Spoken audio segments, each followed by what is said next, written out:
बात हमारी एक और पड़ोसी की जो इन दिनों हिंदुस्तान को टेंशन देने की कोशिश तो कर रहा है, लेकिन हिंदुस्तान हर बार उसी की टेंशन बढ़ा दे रहा है। हम बात बांग्लादेश की कर रहे हैं, जी हाँ, जिसके मुखिया मोहम्मद यूनिस भारत के खिलाफ लगातार साजिश रच रहे हैं। इसके लिए अब उन्होंने चीन से हाथ मिलाया है, लेकिन भारत इसका भी मुंहतोड़ जवाब देने को तैयार है।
हसीना भारत दौरे पर आई थी, उस वक्त चीन को रोकने के लिए भारत ने उनके सामने इस प्रोजेक्ट को लेकर अपनी परेशानियां रखी थी। इस दौरान शेख हसीना सरकार के साथ एक समझौता हुआ था, जिसके तहत भारत ने इस प्रोजेक्ट को लेकर एक टेक्निकल टीम को ढाका भेजने का प्रस्ताव रखा था।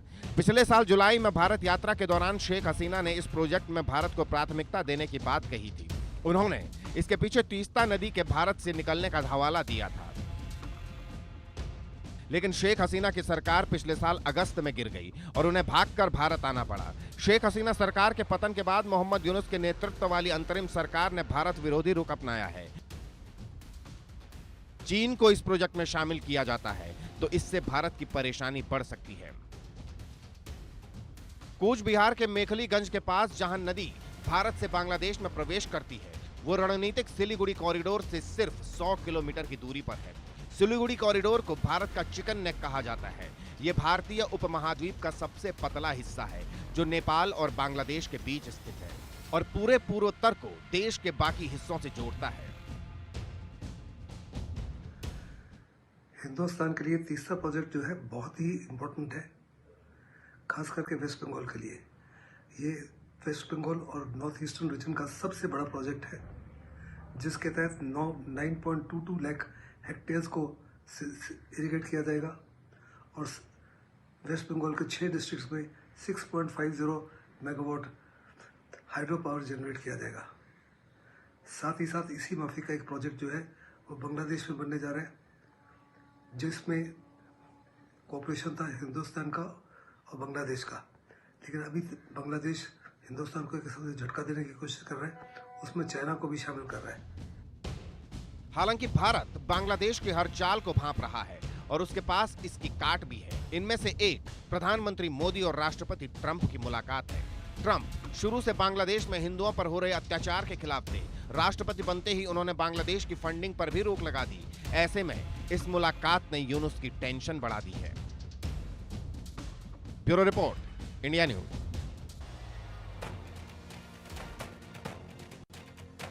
और चलिए आप जानते हैं यूनिस की तिस्ता वाली साजिश को। तिस्ता वाली साजिश जो कि सिक्किम से निकलती है नदी हिमालय राज्य और उत्तरी बंगाल के कुछ हिस्सों में लगभग 305 किलोमीटर की दूरी तय कर बांग्लादेश में प्रवेश करती है।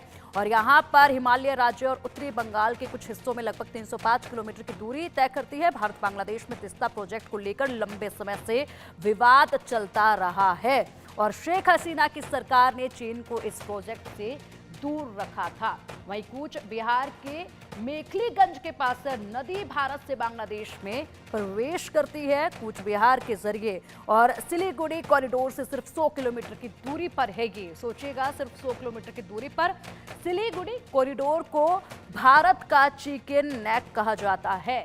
तो भारतीय उप महाद्वीप का सबसे पतला हिस्सा है ये, भारतीय उप महाद्वीप का सबसे पतला हिस्सा और इसी के साथ नेपाल और बांग्लादेश के बीच में ये स्थित है। यानी कि नेपाल और बांग्लादेश के बीच में आता है। ये पूरे पूर्वातर को उस देश के बाकी हिस्सों से जोड़ने का ये काम करता है। तो ये है तिस्ता वाली मोहम्मद यूनिस की साजिश। और इसी के साथ अब रुकेंगे एक छोटे से ब्रेक के लिए। खबरों का सिलसिला लगातार जारी रहेगा। आप देखते रहिए इंडिया न्यूज।